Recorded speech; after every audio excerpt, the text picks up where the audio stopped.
Saudações académicas a todos que nos acompanham. Meu nome é Orlando Júnior, eu sou o host do Juriscast.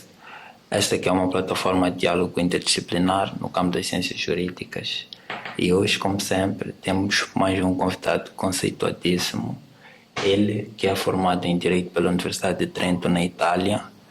Após isso, concluiu várias formações, entre pós-graduações e mestrados. Mais recentemente, teve seu doutoramento pela Universidade de Leeds, em Johannesburg, onde a sua tese teve como tema Reclaiming Space in Innovation: Are the Legal Instruments Enabling Africa to be an Active Player in Innovation?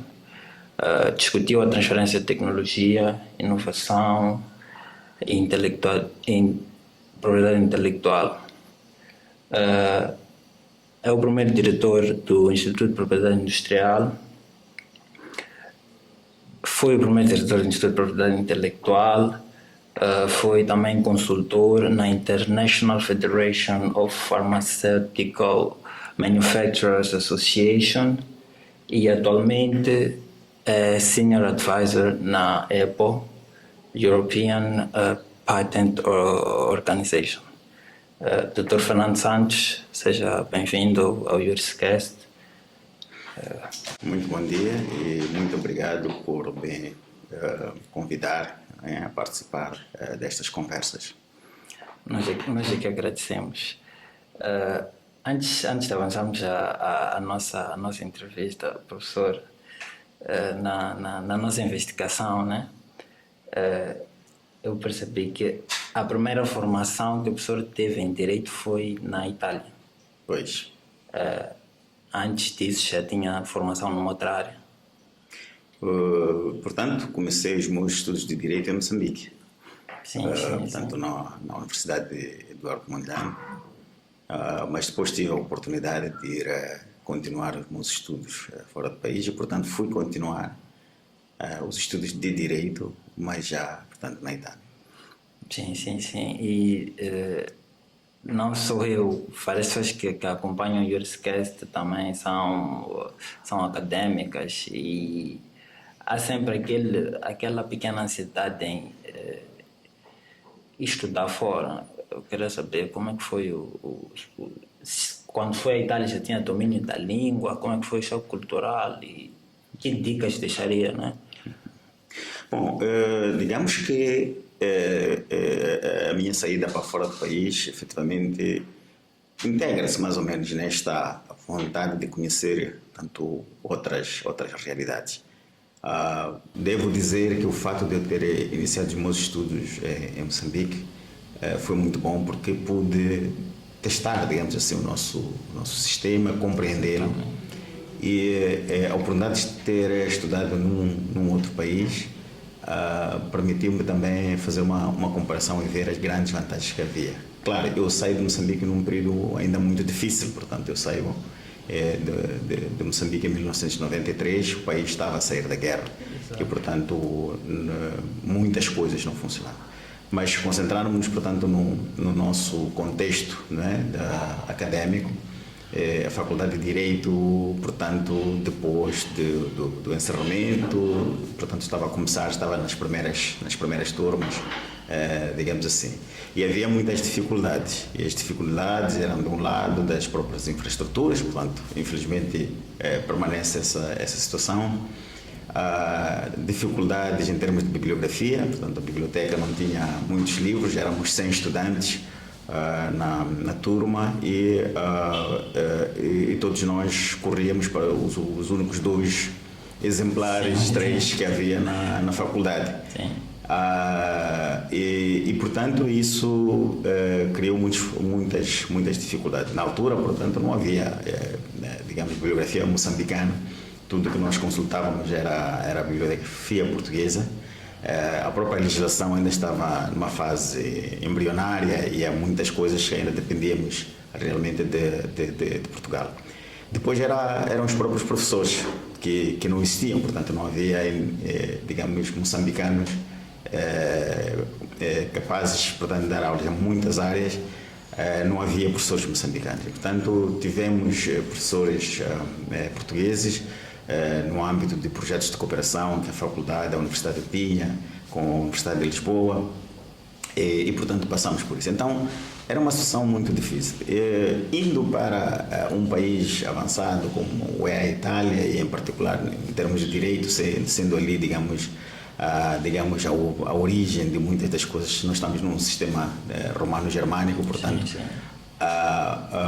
foi ir beber da fonte, digamos assim, e, portanto, impressionava-nos neste choque cultural e académico o fato de os professores que tinham escrito os manuais são os mesmos professores que estavam à nossa frente falando. Portanto, isso já era uma grande diferença, não é? E, portanto, a metodologia de ensino era completamente diferente. E tínhamos todo e qualquer manual, toda e qualquer fonte que ele citasse, podia sair da aula e ir buscar na biblioteca. Portanto, isso criou, digamos, foi uma grande aprendizagem, uma grande vantagem que tivemos. Então, não há dúvidas que o nosso país hoje avançou em muitas vertentes, mas há muitas coisas que permanecem, digamos, ainda em dificuldade. Ter uma oportunidade de estudar numa outra realidade, sem dúvidas que é uma grande vantagem. Eu encorajaria qualquer um que tenha a oportunidade. Não significa que todos temos esta possibilidade. Hoje há muito mais gente formada. Na altura em que eu me formei, havia somente 3 escolas secundárias que dessem o ensino até a 12ª. Hoje pululam escolas em todo lado, portanto há muito mais gente, mais dificuldades de ter uma bolsa de estudos para fora. Enfim, portanto, havendo a possibilidade de sim, não havendo imediatamente na licenciatura, sem dúvidas que a interação com outras culturas é importante. Portanto, havendo a oportunidade de ir fazer um mestrado, doutoramento fora, traz, digamos, essa vantagem. Portanto, do meu lado, tenho e transporto muita riqueza cultural, porque, para além de ter conhecido e estar envolvido na academia em Moçambique, tive a oportunidade de estar, portanto, na Itália. Depois fiz os outros estudos no sistema anglo-saxónico, na Universidade de Londres. Então, ali aprendeu outra realidade. Nos nossos sistemas de direito, sabemos, portanto, que temos esta contraposição entre portanto, o sistema civil law e o common law. E então, estudar naquela realidade, portanto, os meus estudos de mestrado e de doutoramento já foram no sistema anglo-saxónico. Então, é um outro modo de ver, digamos, os estudos, a ciência é a mesma, não é? Mas, digamos, vistas numa dimensão diferente. Então, eu diria que digamos, este encontro de várias culturas é muito importante, e qualquer um de nós deveria ter esta oportunidade. Tivemos há pouco tempo, digamos, um seminário que conversou-se muito sobre estas coisas, a necessidade de os estudantes não se concentrarem somente em ler o manual, mas aprenderem muitas outras coisas.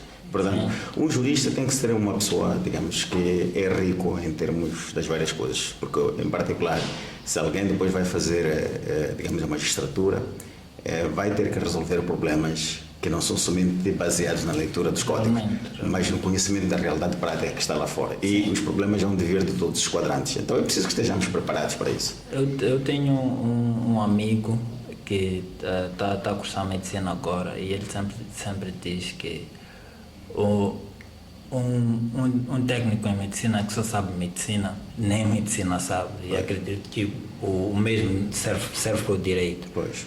E também é muito bom que o professor tenha dito isso. Com o desafio, claro, surgem oportunidades, e o professor soube muito bem aproveitar essas oportunidades. O professor também esteve aqui a dizer que na altura em que iniciou haviam muitas dificuldades infraestruturais, em termos de doutrina e não sei o quê. Então, a pergunta que eu faço é: de onde é que surge não só a paixão, mas também a coragem de, numa altura em que as portas estão a abrir-se, né? ou ainda há muitas dificuldades de se ingrar para um campo como da propriedade intelectual, de de vários outros campos que poderia. Sim, o meu ingresso na propriedade intelectual diria que foi no início casual, porque nós às vezes pensamos que a propriedade intelectual é pouco conhecida em Moçambique, porque é um país ainda em desenvolvimento.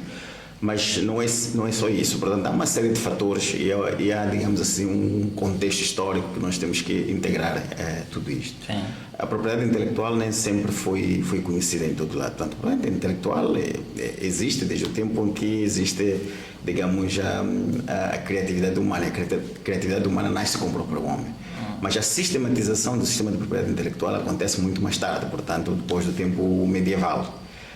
E então houve sistema de propriedade intelectual desde o tempo medieval até cá. Agora, a questão é que nem sempre esteve na dimensão que nós conhecemos. Chega na dimensão que nós já conhecemos somente com o acordo do TRIPS, né? O acordo sobre os aspectos dos direitos de propriedade intelectual relacionados com o comércio, que nasce com o nascimento da Organização Mundial do Comércio em 1994. Então, acontece que eu, depois dos meus estudos, fui fazer uma pós-graduação em Direito do Comércio Internacional. E quando fiz essa pós-graduação, um dos módulos que eu fiz foi sobre a propriedade intelectual. E interessou-me muito, né? Foi tanto mais que termino a minha pós-graduação e fiz a minha defesa, portanto, da monografia, da dissertação que se fez na altura, em transferência de tecnologia. Portanto, já nesse momento interessou-me este aspecto em particular. Mas parecia ter ficado por ali, só que exatamente naquele ano, estou a falar do ano 2000, portanto 24 anos atrás, estava a nascer o primeiro mestrado de propriedade intelectual da Organização Mundial do Comércio em parceria com a Universidade de Turim, que está na Itália. E tive a oportunidade de, tanto, beneficiar de uma bolsa de estudos e participei, portanto, neste primeiro grupo de formados de todo o mundo, digamos assim, propriedade intelectual. Nesse específico mostrado claramente que havia outras oportunidades em outros lugares, mas este foi o primeiro diretamente organizado pela Organização Mundial da Propriedade Intelectual. E então, participando desse mestrado, portanto, aprendi muito mais, interessei-me muito mais e vi que de facto esta era uma área nova, mas de grande utilidade, digamos assim. Mas quando eu terminei, claramente não tive imediatamente aplicação prática, fiz outras coisas, ingressei para o sistema das Nações Unidas, fiz outras coisas, mas ao mesmo tempo Moçambique estava a procurar estabelecer o sistema. Portanto, no ano anterior, em 1999, tinha-se tentado, digamos assim, o país tinha ingressado em várias organizações internacionais relacionadas com a propriedade intelectual. Um departamento tinha sido criado em 1995, mas faltavam capacidades no país, portanto não havia ninguém formado em propriedade intelectual em Moçambique.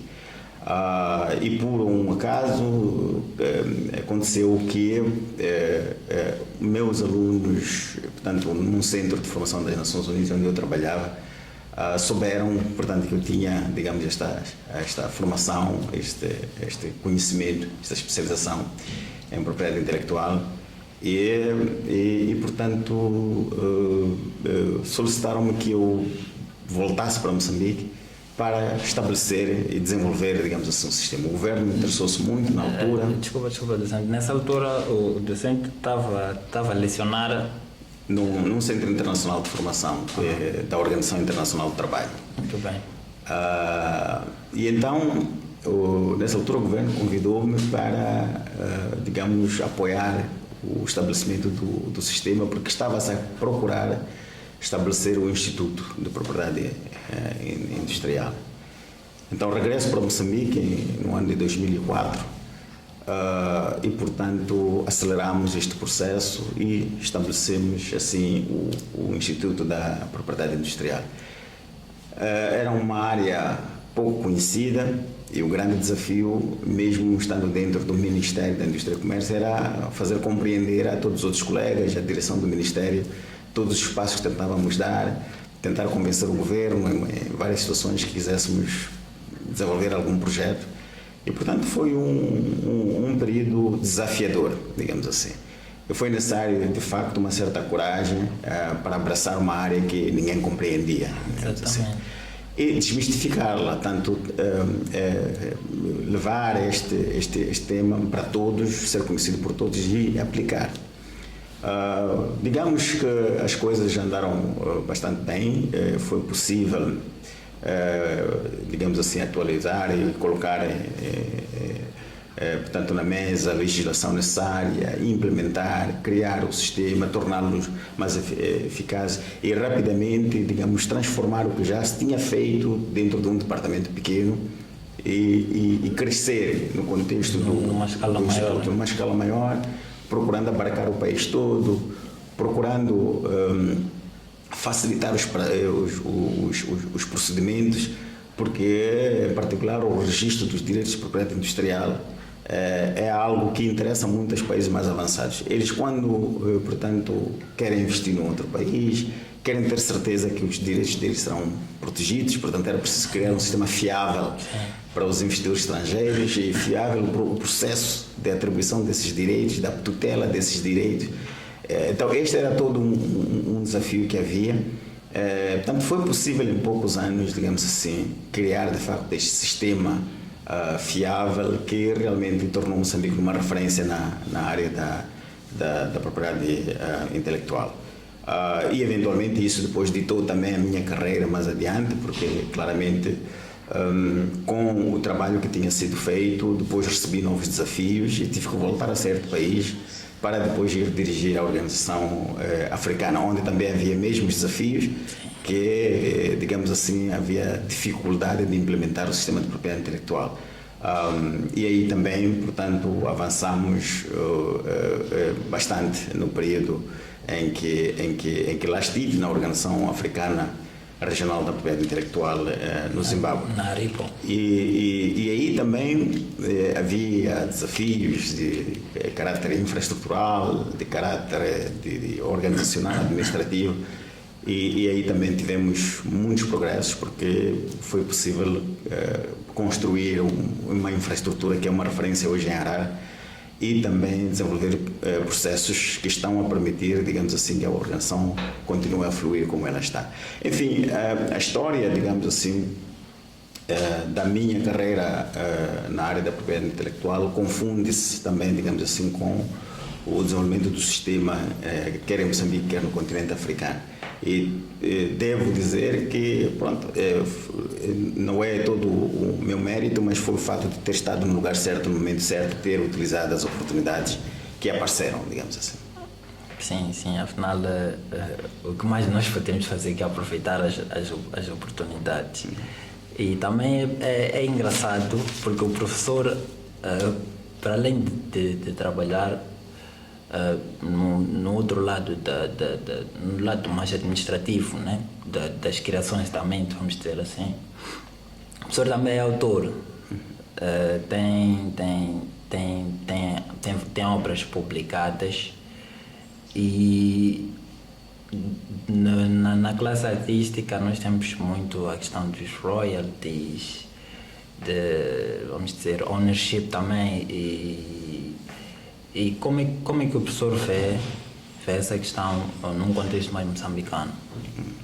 Bom, é um desafio que ainda existe e ainda há muito caminho por trilhar, porque passa primeiro pela consciência dos próprios autores e dos artistas da importância do que eles estão a produzir. Portanto, é preciso considerar que uma das grandes dificuldades que às vezes existe não é somente entre os artistas e os autores, assim no geral, mas na questão da criação e da inovação no continente africano, que não temos sido, digamos, um continente ou povos que abraçaram muito a questão da apropriação do saber. Isto é, temos uma cultura de partilha desde o início, que à primeira vista pode ser vista como uma virtude, digamos assim. Mas num mundo que está baseado muito no egoísmo e no egocentrismo, digamos, a cultura de partilha pode às vezes ser, digamos, prejudicial. Portanto, se alguém quer entrar no campo econômico, é preciso que, em primeiro lugar, se aperceba que o que produz tem valor. E tendo valor, é preciso, digamos, colher os frutos, portanto, do valor que criou. E então isso tem acontecido, quer para quem é inovador, quem quer que seja artista, autor, que às vezes não se apercebe da importância de, em primeiro lugar, assegurar a apropriação do que desenvolveu. Sim. E depois disso é que podemos entrar nos desafios do sistema, que pode ou não recompensar quem criou. Neste momento, em Moçambique, há todo um aparato e há todo um quadro legal que permite essa apropriação e a valorização do que se produz. Porque temos a lei dos direitos de autor, temos instituições que se ocupam da proteção dos direitos de autor, mas há uma necessidade de maior conhecimento, digamos, destas ferramentas e utilizá-las. Estamos neste momento a trabalhar, estou a liderar, portanto, um grupo de consultores no contexto da Organização Mundial da Propriedade Intelectual, que está a apoiar Moçambique a elaborar a sua política e estratégia de propriedade intelectual para os próximos anos. E o objetivo aqui também é continuar a disseminação do sistema de propriedade intelectual e, sobretudo, focando-se mais na questão da apropriação e da valorização daquilo que se faz. Há muitas coisas que são criadas em Moçambique, há muito valor que é criado, mas ele não tem, digamos, merecido, digamos, o reconhecimento que ele deve ter.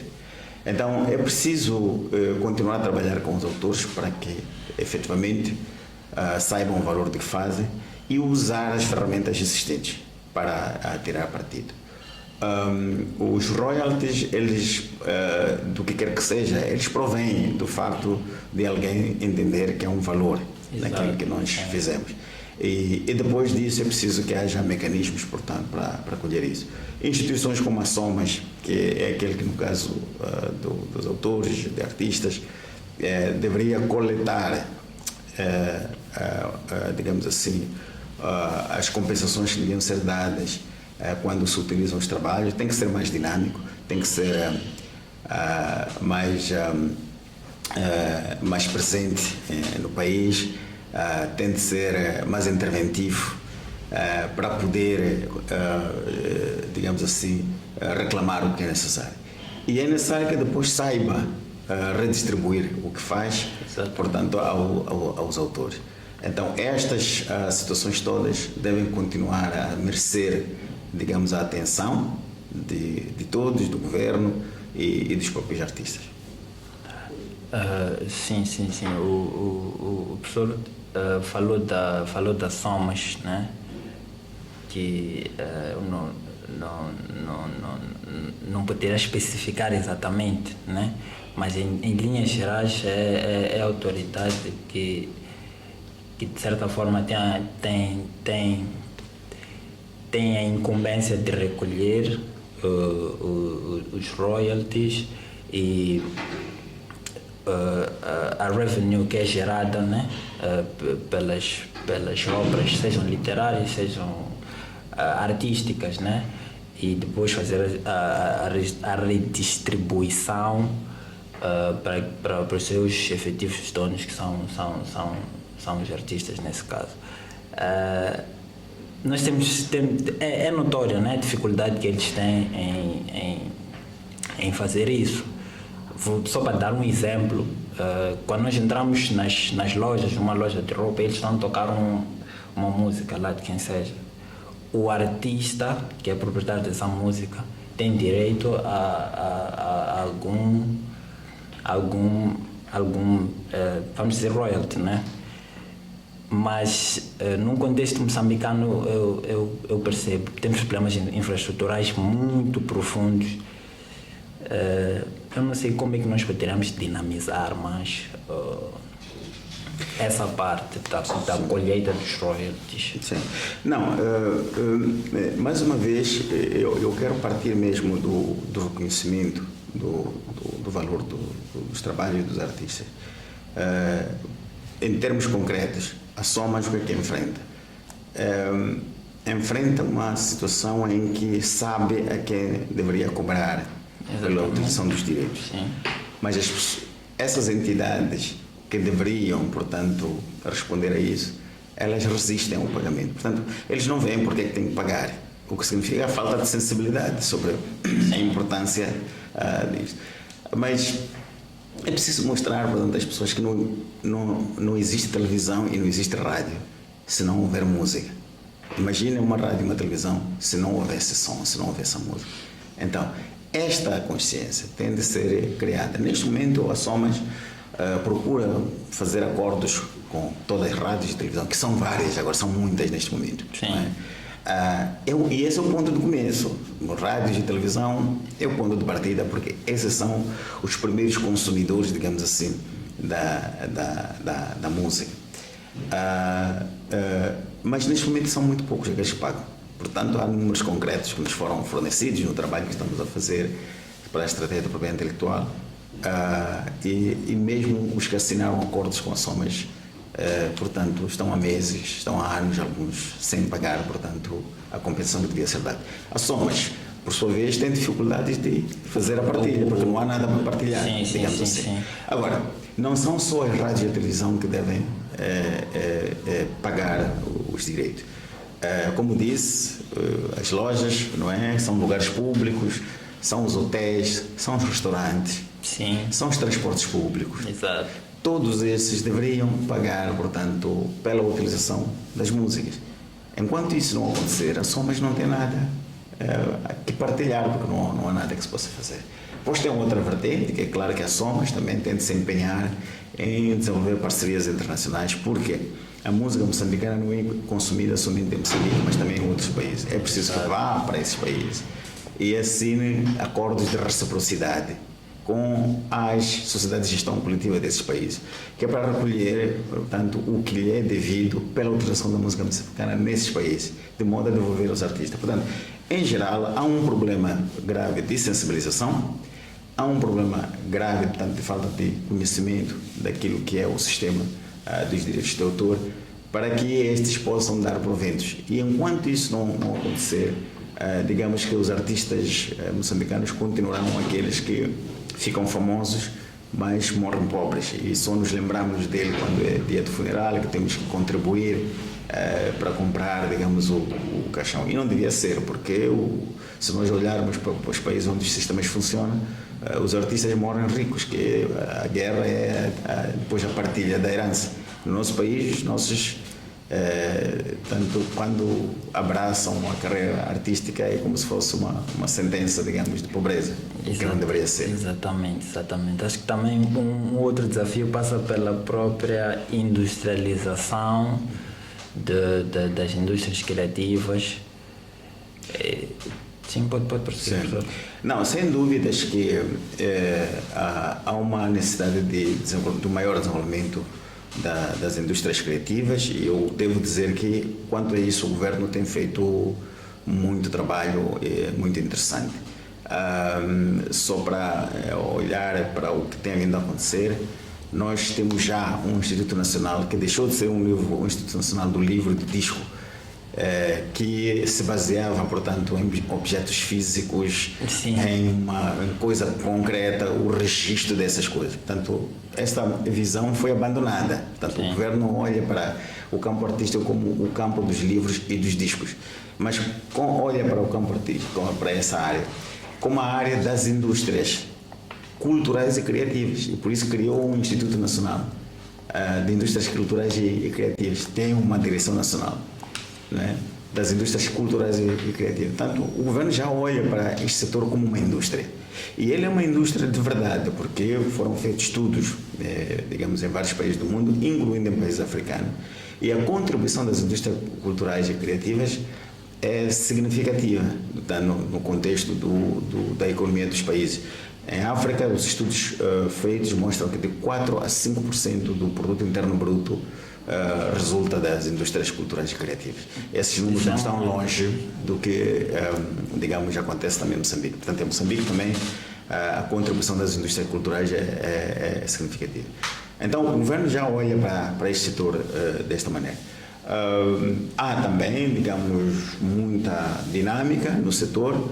Há muitos criadores de conteúdo hoje, de várias maneiras, digamos assim.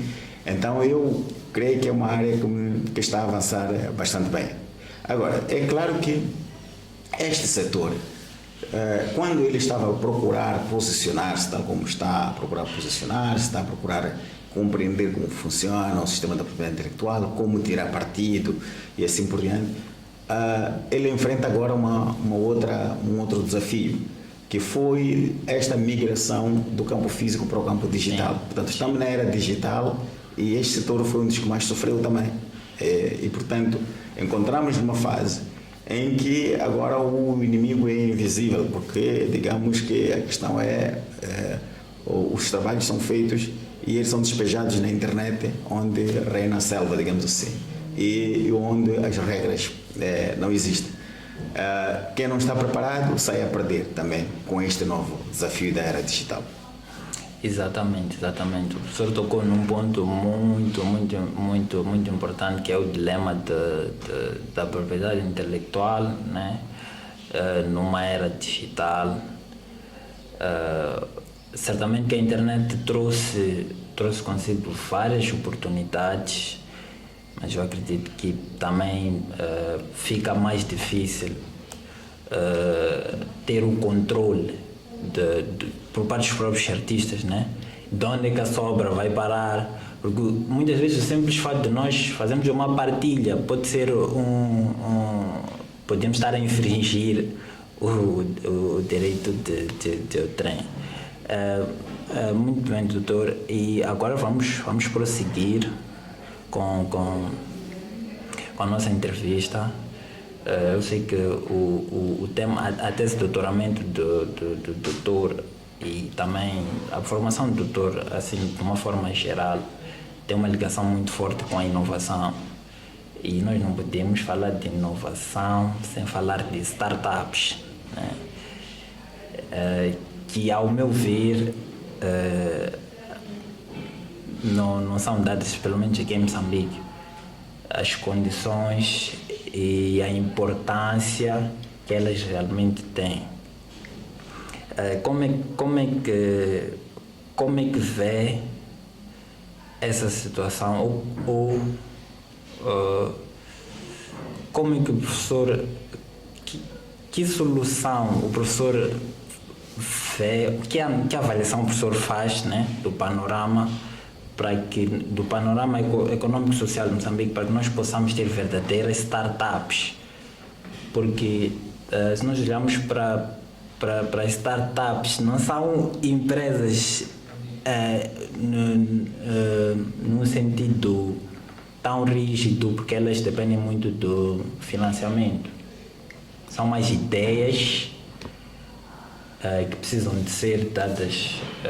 E Moçambique é um país que tem muito potencial em termos de mentes. Nós temos jovens engenheiros informáticos, temos jovens criadores de conteúdo digitais, e têm ideias que muitas vezes precisam dessa alavanca. Sem dúvida. Digamos assim, uma questão que é colocada, mas se calhar não é só para Moçambique. Pode ser que alguns países tenham avançado mais rapidamente para abraçar, digamos, esta oportunidade. A África, a nível continental, já definiu que ela tem de se desenvolver, tem que se basear no conhecimento, né? O seu desenvolvimento tem que ser guiado, digamos, pela inovação. E nós estamos a viver uma era em que, efetivamente, os bens intangíveis são mais importantes do que os bens tangíveis. Portanto, nos dias de hoje, não é a riqueza física, não é a riqueza natural aquela que conta muito.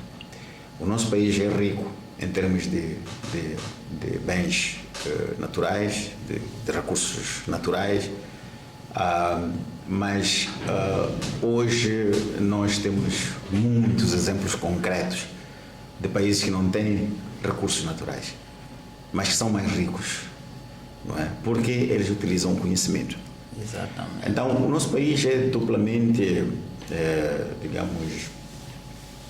dotado de potencialidade de crescimento, porque ele tem, de um lado, os recursos naturais, mas também tem, digamos aqui, recursos que são os recursos, que são o capital humano, que é simplesmente necessário trabalhá-lo, digamos assim, lapidá-lo, para que ele esteja preparado para entrar neste contexto da era do conhecimento.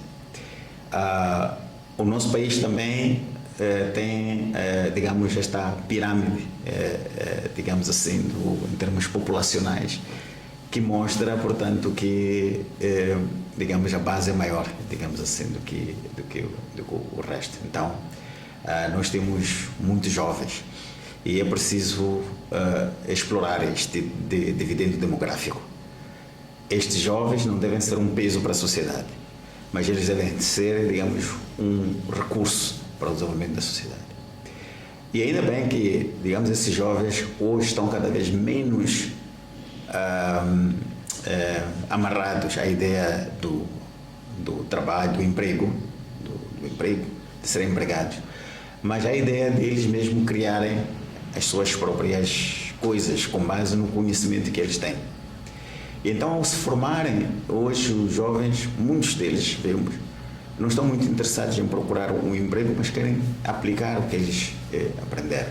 Portanto, deu aqui os exemplos dos informáticos e de outros criadores de conteúdo em várias áreas, que eles se aventuram na sociedade criando coisas que são úteis para a sociedade. Então, se existe esta matéria-prima, o que está a faltar? O que está a faltar há de ser, digamos, um ambiente propício para que essas ideias possam germinar e possam ser exploradas. Sem dúvidas que o Estado tem um papel fundamental, que é o de criar as condições de base para que as ideias existentes se transformem, portanto, em produtos que tenham um valor econômico. E para tal é preciso criar facilidades, de um lado, para o estabelecimento dessas entidades. Portanto, tem de ser fácil criar empresa. Tem de ser possível criar empresa estando em casa. Hoje estamos na era digital, não seria necessário nem sequer ir ao balcão único. Houve período em que era um avanço muito grande ter o balcão único de atendimento. Mas hoje é preciso até avançar muito mais do que isso. É preciso que se chegue a um momento em que, estando em casa, eu possa criar a minha empresa. Sim. E possa participar na economia, possa pagar os meus impostos estando em casa. Registrar a marca. Possa registrar todos os dias, sem precisar, portanto, de sair de casa. Porque esta é a realidade em que nós nos encontramos. Então, o Estado tem sim um papel fundamental em facilitar as startups, porque é exatamente que o jovem não tem tempo e não tem a paciência que havia antes de ir sentar num sítio, ficar um mês para frente e para trás só para tratar papelado. O jovem não tem papel na sua mão, tem um telefone, até, não tem computador, tem telefone e faz tudo no seu telefone. Então, a partir do telefone, ele tem que poder criar empresa, tem que poder pagar impostos, tem que poder fazer todas as quaisquer coisas que sejam necessárias, difundir e disseminar o seu trabalho. Depois falou da questão fundamental das startups, sem dúvidas, que é a questão de financiamento. As startups são uma ideia, pura e simplesmente. E essa ideia pode, do nada, transformar-se, portanto, num unicórnio, que é, portanto, essas empresas que em pouco tempo chegam a $1 milhão. É possível também neste país. É verdade. É possível. As ferramentas que o jovem nos Estados Unidos ou em qualquer outro lugar, na Malásia, em Singapura, tem de criar alguma coisa que gera $1 milhão, são as mesmas que tem aqui. É energia elétrica, é um computador e é a internet, não é? Portanto, essas condições o jovem normalmente nem sequer exige tanto ao Estado, mas ele quer as condições de base. A internet tem de ser barata. Sim. Para que possibilite isso. Portanto, a internet não deve ser um instrumento, digamos assim, de ganho para o Estado. Isto não é um sistema de impostos, a internet. A internet é um instrumento que deveria ser colocado à disposição para permitir que os jovens possam trabalhar. Portanto, esta é uma coisa muito importante que é preciso tomar em consideração, que é preciso oferecer ferramentas. E uma das ferramentas é efetivamente que haja energia de qualidade, que haja internet e criar essas condições de base. Então, o financiamento é importante e ele pode ser o financiamento, digamos, oficial, quer porque há programas de incentivo para os jovens, para criarem, para desenvolver ideias. Então, pode haver programas, digamos assim, mais sistematizados e mais oficiais de apoio aos jovens para a criatividade e a inovação. Mas, por outro lado, é preciso que o sistema financeiro esteja preparado para responder à demanda de jovens na valorização daquilo que são os seus bens intangíveis. A pergunta, por exemplo, que se pode colocar é: será que um banco pode confiar num jovem que chega lá e diz peço 100 mil meticais porque tenho esta ideia para desenvolver? Ele não tem casa, ele não tem carro, ele não tem nada. O que ele tem é uma ideia que está dentro da cabeça dele. Qual é o sistema de, digamos assim, de garantias que o banco vai aceitar para um jovem, não é? Que tem somente uma coisa invisível que está na cabeça dele?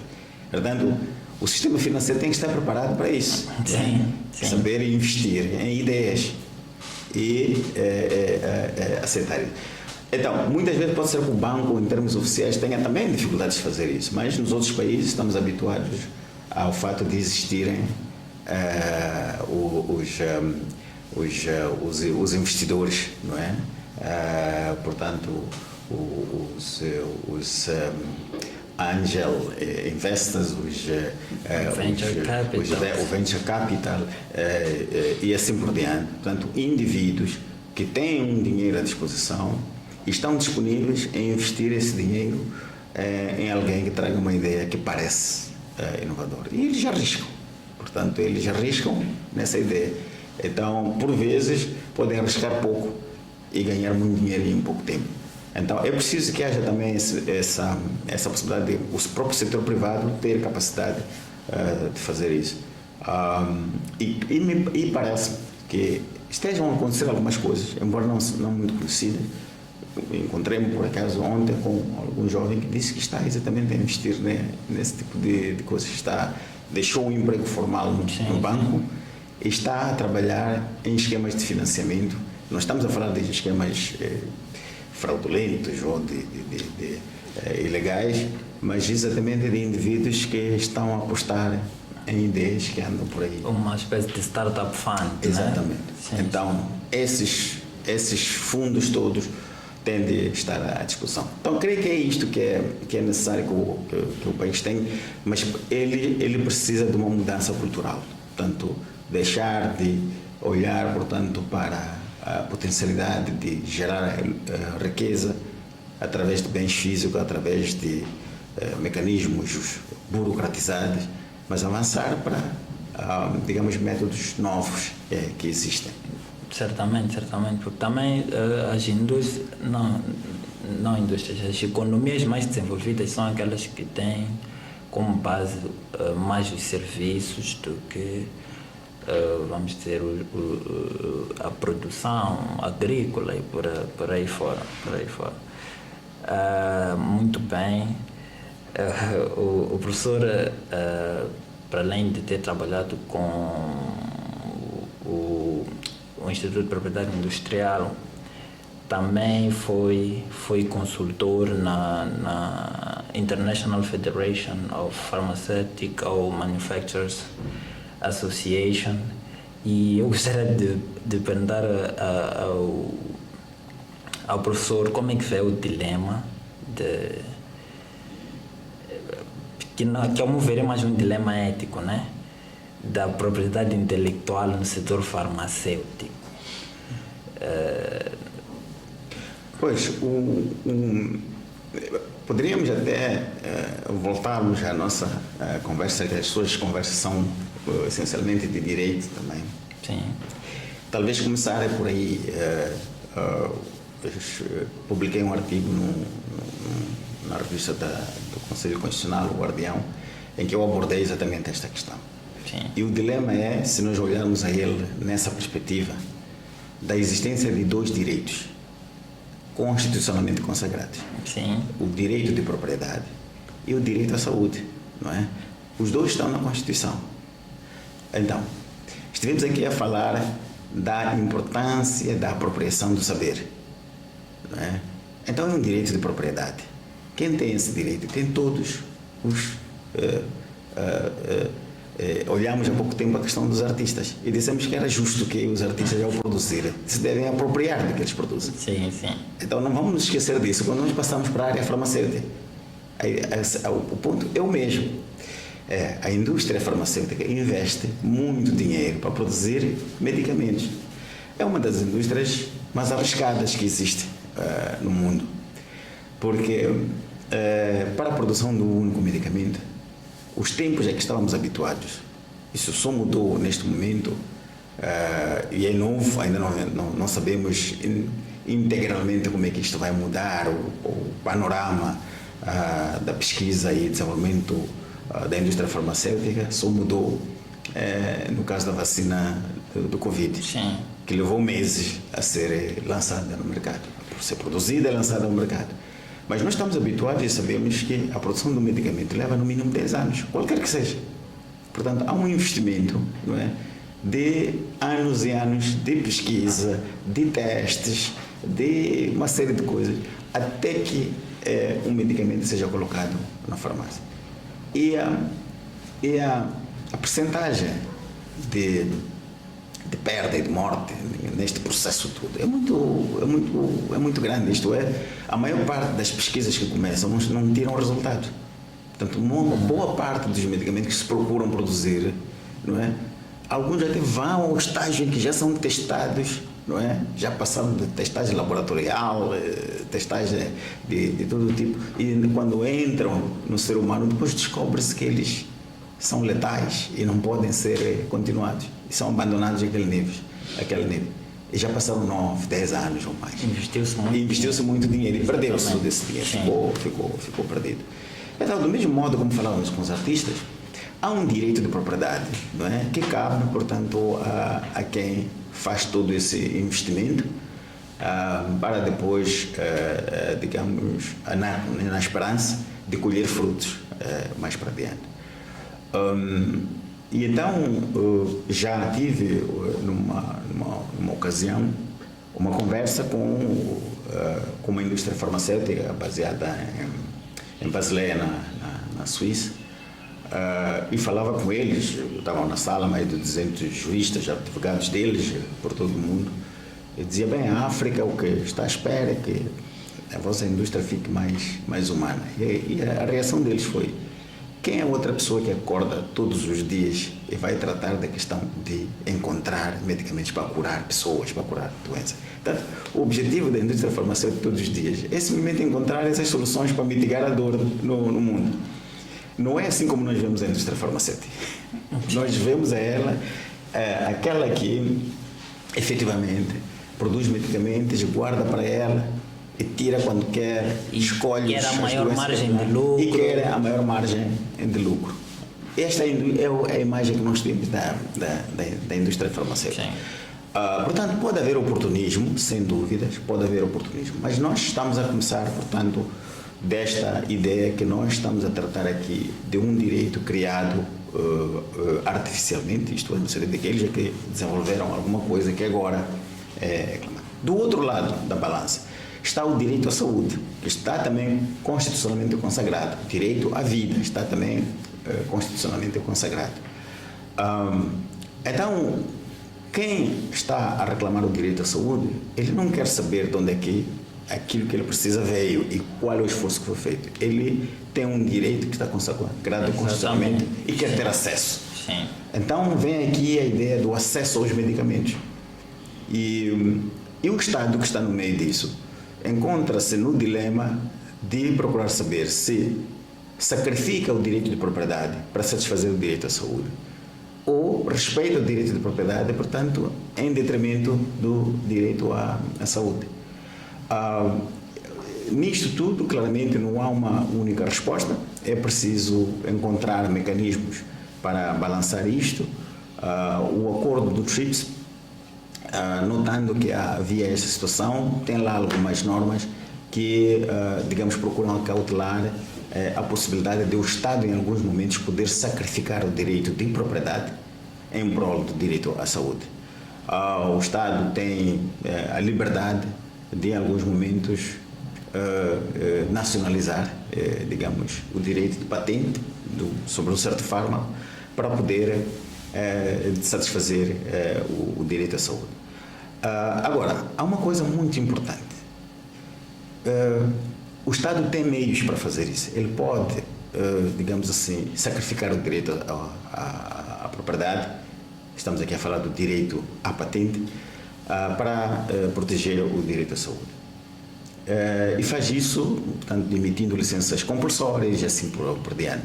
Moçambique já esteve numa situação dessas, quando começou a questão do HIV/SIDA, já emitiu uma licença compulsória. E pegando mesmo tudo a partir deste exemplo, o que é preciso notar é que não basta, digamos, uma determinação do juiz ou do Estado em apropriar-se de um determinado direito para que, de facto, as pessoas tenham acesso aos medicamentos. Naquele caso, quando houve a licença compulsória, ela não resultou em medicamentos para todos. Eu sinto que seria uma licença compulsória. A licença é o fato de, para se explorar um direito de patente, não é? Um mecanismo normal é um acordo voluntário, onde o titular da patente concede a patente ao outro, ou concede o produto da patente ao outro. Sim. Mas, em alguns momentos, o Estado, se a pessoa que tem a patente não aceder a esse pedido, o Estado pode obrigar a ele a conceder. Portanto, é uma licença que é obrigatória, ele é obrigado a dar a licença ao outro. Por forma a haverem mais opções. De forma a haver mais opções, mais produtores e assim por diante. Sim. Agora, a questão é... O professor dizia que a licença compulsória, nesse caso, não foi efetiva. Não é efetiva por causa daquilo que passo a explanar. Mesmo que, no nosso caso, imaginemos em Moçambique, neste momento nos concedessem a patente gratuitamente. Quem que haveria de produzir o medicamento? Portanto, a existência do direito não é em si o impedimento ao acesso. O grande problema está na infraestrutura, está nas capacidades, está na indústria. Temos ou não uma indústria capaz de produzir? Se não há indústria capaz de produzir, mesmo que nós tenhamos o direito em mão, com ele não faremos nada. Então, a questão que hoje discute, e isso ficou evidente no caso do Covid-19, não é? Houve, no caso do Covid-19, alguns países que, portanto, solicitaram à Organização Mundial do Comércio que houvesse uma suspensão dos direitos de propriedade intelectual em relação à vacina do Covid-19, de modo a poder acelerar e facilitar a distribuição dessa vacina por todo o mundo. Este pedido foi, digamos, liderado pela Índia e pela África do Sul. E todos os outros países aderiram. O nosso país também teve muita voz nisso, dizendo que, de fato, deveria haver essa suspensão. Levou anos, diria, porque levou mais do que um ano, a negociação desta possível suspensão das patentes relacionadas com a vacina do Covid-19. Quando ela apareceu, no fundo, o Covid-19 já se tinha dissipado. Portanto, tarde demais, pequeno demais para aquilo a que se destinava. O expediente jurídico, neste caso, não é o que funcionou. Mas nasceu dali, digamos, uma compreensão da importância de desenvolver ainda mais a indústria farmacêutica. E, infelizmente, a indústria farmacêutica é muito sensível, exige avultados investimentos. Nem todos os países são capazes de desenvolver esta indústria. E então é preciso que se criem, digamos assim, alguns blocos, alguns países que se possam especializar nisso, mas olhando para um mercado mais amplo. Portanto, quer seja medicamentos para o Covid-19, quer seja para o HIV/SIDA e aquilo que for, um mercado pequeno não permite a absorção do investimento e a resposta e a compensação do investimento feito. Então, existe nisso que o mercado seja alargado para um âmbito mais regional. Então, para o futuro, é o que se perspectiva, é o que há neste momento. Foi criada há pouco tempo atrás a Agência Africana para os Medicamentos. E a ideia é exatamente de que temos que ter uma perspectiva africana no que concerne o acesso aos medicamentos. E tem que haver vários polos de indústrias dos medicamentos para poder, digamos, responder à demanda africana. O que é necessário, no caso de Moçambique, é preciso que ele também encontre o seu nicho, encontre a sua parte. A esperança é que o governo esteja a olhar para isso e não esteja à espera que nós sejamos somente os consumidores, não é? Porque consumidor significa despender divisas e tirando, portanto, daquilo que não temos. Era preciso que nós também tivéssemos alguma área em que nós também podemos participar ativamente no desenvolvimento da indústria farmacêutica no nosso continente. Então, a questão do acesso aos medicamentos é uma questão jurídica, mas ela não se esgota no campo jurídico. Ela vai para o campo prático, está intimamente ligado à industrialização e à existência de capacidades, portanto, de desenvolver os medicamentos. Sim. Muito obrigado sempre por essa explicação. Eu vou confessar que era um pouco ignorante nessa matéria, e agora consigo entender melhor o outro lado, o porquê das coisas serem como são. Vamos prosseguir agora. O professor falou também mencionou assim ao alto a inteligência artificial, e a inteligência artificial está a ter um boom nos últimos dias, e eu não sei como é que o professor vê os desafios da regulação num contexto moçambicano da inteligência artificial. É um campo novo, e também como é que talvez poderemos ter essa regulação sem que a inovação seja mitigada. Bom, efetivamente, o mundo é, digamos, essa bola dinâmica, não é? Ela não para e não deve parar. No dia em que a Terra parar de girar, acho que é o fim, não é? Então, nós teremos sempre estas dinâmicas. Estivemos há pouco tempo a falar do fato de se ter migrado de um ambiente totalmente físico para um ambiente digital. O digital hoje é uma realidade, a era digital está conosco, vivemos com ela todos os dias. Então, o direito está neste dilema e ainda estava a procurar adaptar-se e ainda não se adaptou. Sim. O direito, ele tem a característica de ser territorial. Portanto, ela regula, digamos, aspectos que estão relacionados com o seu campo, digamos assim, de jurisdição. Sim. Depois, quando falamos de propriedade intelectual, o direito também estava habituado a regular situações que tinham a ver com o mundo físico. Teve este grande desafio de emigrar da situação do mundo físico para o mundo digital, é um fato, e também migrar ao mesmo tempo de fora desta ideia de quatro paredes, de um território que ele pode controlar. Então, o dilema que hoje o direito encontra é o fato de ele enfrentar situações que não têm território, não têm limites. Sim. Em termos de jurisdição, enquanto que ele está limitado territorialmente. A sua soberania não vai além, portanto, deste território. E então, sendo assim, o direito ainda está a procurar compreender como é que vai fazer isto. E surge agora, digamos, esta questão da inteligência artificial. Porque em tudo isto que nós estamos a falar, o direito, o terceiro dilema que estava a ter era exatamente que ele estava habituado a gerir seres humanos. Sim. E a procurar regular o comportamento humano. Sim. É este que era o foco dele. Hoje encontramos numa situação em que o direito tem que regular comportamentos que não são somente humanos. Realmente.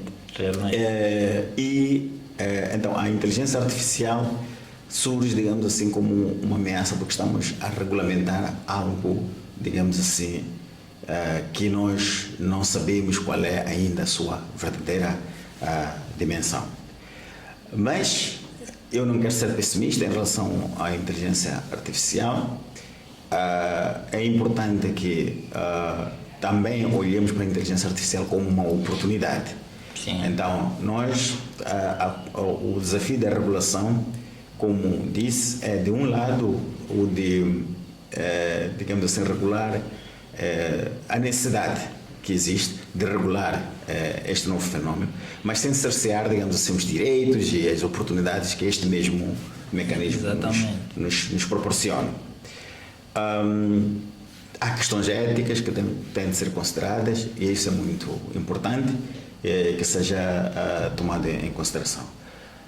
O direito, o âmbito do direito, diria que é um dos mais conservadores. Em todos os momentos, o direito muitas vezes é o último a mover-se, digamos assim. Sim. E eventualmente o direito, mais uma vez, foi colhido de surpresa em ter que regulamentar algo que está implantado na sociedade, está a acontecer, e o direito tem que entender o que se passa, irregular, digamos assim. Mas eu queria também, digamos assim, falar das oportunidades que a inteligência artificial está a oferecer ao direito hoje. Porque ele está também a criar mecanismos que vão permitir, digamos assim, melhorar e facilitar o trabalho. De um lado dos próprios juristas, de um lado da produção científica e assim por diante. Sabemos que a inteligência artificial baseia-se na exploração dos dados, destes megadados que existem no mundo. Sim. E a inteligência artificial o que faz é ele aprender do que há, ele recolhe tudo o que existe e responde a toda e qualquer questão com base no conhecimento que há. Portanto, a grande vantagem que isto nos dá é que, ao invés de dependermos de um cérebro e a sua limitada capacidade de, digamos assim, explorar a informação existente e utilizar a informação existente, nós podemos explorar todo o conhecimento existente aí pelo mundo ao mesmo tempo. Em 2 segundos, em poucos segundos, nós colocarmos as respostas. A eficiência é muito maior. Exato. Então, há ganhos em termos de eficiência e há ganhos muito grandes em termos de precisão naquilo que nós fazemos. E o direito já está a fazer algumas dessas coisas, como, por exemplo, utilizar a capacidade que a inteligência artificial tem de interpretar dados, de recolher dados, colocar à nossa disposição. Mas hoje temos muitas ferramentas, muitos aplicativos que facilitam, mesmo em termos processuais. Se nós hoje temos a capacidade de gravar uma audiência, um testemunho e transcrever isto em 2 segundos, porque há hoje aplicativos que permitem isso. Sim. Significa que há ganhos mesmo em termos processuais e tudo isso. Então há aspectos positivos da inteligência artificial que vão melhorar o direito e é bom que se aproveite. Hoje os juristas os advogados podem utilizar ferramentas para rapidamente identificar formulários necessários para preparar peças processuais. Não há mal nenhum em utilizar essas ferramentas para facilmente identificar a peça certa e avançar. Então, há aspectos positivos na utilização da inteligência artificial.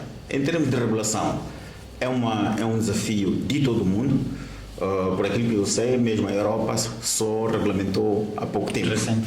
Recentemente esta questão da inteligência artificial. Portanto, todos nós teremos de olhar para essa regulação e ver qual é o foco desta regulação, quais são os objetivos, o que é que pretende a regulação fazer. Sem dúvidas, não é limitar, não é bloquear, mas é o de encontrar algumas balizas, portanto, nisto. Moçambique ainda está naquela fase que eu me referi anteriormente, que é passar, digamos, da ideia do físico. Nós estávamos habituados a que as peças por sua devem ser assinadas, carimbadas e assim por diante.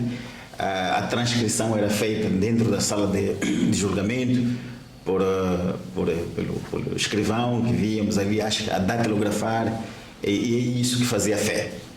Hoje já estamos cada vez mais habituados, já se usa o computador, já é possível, digamos, fazer uma série de coisas. Em alguns países já é possível fazer notificações e assim por diante, utilizando estes mecanismos. Mas já vai ser necessário, aos poucos, regulamentar também como é que vai ser utilizada a inteligência artificial, mesmo dentro de uma sala de audiência. Então, a sociedade está à espera que se regule, porque a inteligência artificial toca todos os setores da vida humana.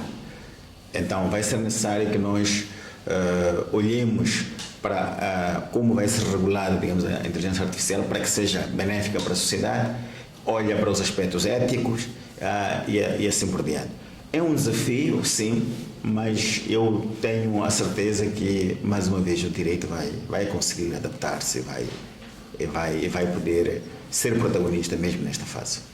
Sim, esperamos também, nós também que sim. E ainda falando sobre a inteligência artificial, mas num contexto mais acadêmico, nós temos o surgimento do ChatGPT, e o professor disse algo que eu concordo muito.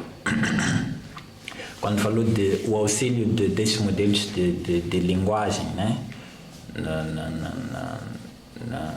Vamos dizer, na produção acadêmica, entre aspas, porque muitas pessoas vê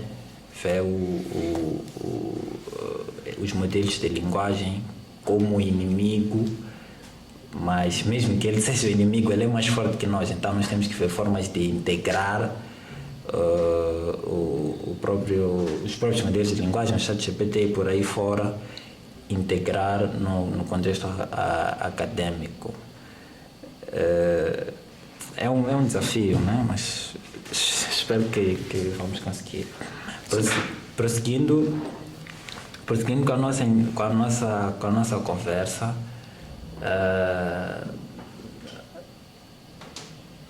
a nossa entrevista em vários momentos tocou, ainda que não seja diretamente, no tema da globalização, da questão da globalização. Essa globalização não é alheia à economia, não sendo alheia à economia, também não será, claro que não será alheia à propriedade intelectual e à concorrência. Nós temos já não é novidade que nós temos em Moçambique, temos presenciado essa crescente globalização, e nós temos outros players que entram para o mercado com dinâmicas totalmente diferentes, para não dizer mais avançadas. E como é que vê esse desafio da globalização da economia versus o próprio desenvolvimento dos atores locais, nesse caso? Bom, ninguém muda, ninguém se desenvolve se ele não tiver desafios, né? Os desafios fazem parte, digamos assim, de um dos estímulos do crescimento. E então a solução não é fugir dos desafios, mas é enfrentá-los e encontrar soluções para os ultrapassar. A economia moçambicana, ela é frágil, e ela não é consistente e capaz, digamos assim, muitas vezes de enfrentar eficazmente os desafios que se lhe colocam. E esses desafios não resultam somente do fato de ter, digamos, atores que vêm de fora. Parte das insuficiências internas, porque é exatamente o fato do consumidor eventualmente não estar satisfeito com o que tem, que faz com que haja uma oportunidade para que outros atores possam vir de outros lugares. Se a nossa economia fosse perfeita, se ela produzisse em quantidade e qualidade para todos, ninguém olharia para nada que venha de fora. Então, vivemos num mundo globalizado, vivemos num mundo em que estamos integrados na Organização Mundial do Comércio, onde o objetivo é abater barreiras e permitir que todos tenham, digamos, oportunidades de maneira equitativa, portanto, de jogar, digamos, em todos os campos, em todas as áreas. Nós já tivemos alguns desafios concretos no nosso país relacionados com, digamos, a possível entrada de outros atores na economia. Por exemplo, quando houve a integração regional no contexto da SADC. Portanto, foram desmanteladas, digamos, as barreiras que existiam, uma espécie de harmonização tarifária e assim por diante, que permitia que outros atores da região pudessem entrar. Reinou muito medo nessa altura que tudo, portanto, haveria de colapsar, porque simplesmente nos tornaríamos nem receptores. De um lado isso é verdadeiro, mas não creio que tenha mudado muito do que era antes. Quer dizer, o problema não foi a abertura das fronteiras, foi o fato de o mercado não ter as condições. Mas nós vemos algumas áreas que se desenvolveram, não é? Se nós olharmos em termos concretos, áreas como o fornecimento do frango a Moçambique, acho que nós vemos que nesse setor houve uma mudança, onde Moçambique dependia totalmente de importações, e hoje nós vemos que as coisas são diferentes. Seria bom que outros setores pudessem também ter a mesma oportunidade, sem com isso bloquear, digamos assim, a concorrência. Portanto, podem existir mecanismos para se poder chegar lá. Mas nós hoje estamos a enfrentar, digamos, uma outra oportunidade que vem aí, que é a Zona de Comércio Livre Africana. Portanto, agora a abertura não é somente para a SADC, a abertura é para todos os países africanos, com o ingresso na Zona de Comércio Livre Africana. Portanto, a solução está na industrialização, a solução está numa maior eficiência econômica, está numa maior eficiência tecnológica, está na maior capacidade de enfrentar, portanto, todo e qualquer desafio que venha de fora. É preciso que o país se prepare e olhe para estas situações, não somente como desafios, mas como oportunidades. Mas para tal era preciso que o país tivesse, digamos assim, a capacidade de olhar para si mesmo e saber onde é que Moçambique tem vantagens competitivas, que é exatamente para se focar nessa área, pelo menos, e poder se colocar, digamos, a enfrentar todo e qualquer desafio que venha de fora. E depois alarga-se este desafio para o âmbito global. Portanto, nós continuaremos a estar expostos a influxos externos, a influxos extracontinentais, que vão exigir que o país esteja preparado. No mundo, quanto mais for global o mundo, mais existem também as oportunidades do desenvolvimento do local. Isto é, há coisas que só Moçambique pode oferecer, é preciso que ele compreenda quais são essas coisas. Sim. E, portanto, faça com que estas coisas são únicas, elas possam ter lugar no mercado. Voltando, portanto, para o direito, por exemplo, se nós temos produtos agrícolas que são únicos de Moçambique, não é? Então nós temos que utilizar a propriedade intelectual, por exemplo, através de indicações geográficas que possam dar valor a um determinado produto que é especial e encontrar um nicho de mercado onde nós podemos colocar esse produto. E não teremos competição, porque ninguém mais pode fazer como nós fazemos. Então, este tipo de coisas é que nos devem permitir, nos devem tranquilizar que, afinal de contas, nós também podemos jogar um papel num mundo globalizado com algo que seja único, que seja proveniente do nosso país. Sim, muito bem. E sobre o último ponto que o professor tocou, eu também, sobre a questão de propriedade intelectual nas indústrias farmacêuticas, nós íamos dar o exemplo das várias, eu diria, matéria-primas, das várias ervas que depois são processadas para produzir os medicamentos, que eu acredito que Moçambique é rico nessa área e falta apenas isso que o professor disse, é capitalizar essa oportunidade, tornar o desafio numa solução. Bom, professor, nós estamos a caminhar para o final da nossa conversa. Agradecemos muito a presença do professor aqui, podemos aprender muito. Queremos pedir que o professor deixasse as últimas considerações, um conselho aos jovens que estão nos assistir agora, e não só. Bom, o conselho realmente que eu ia dar está eventualmente ligado a este novo desafio que nós temos, que é o da inteligência artificial, da era digital e assim por diante.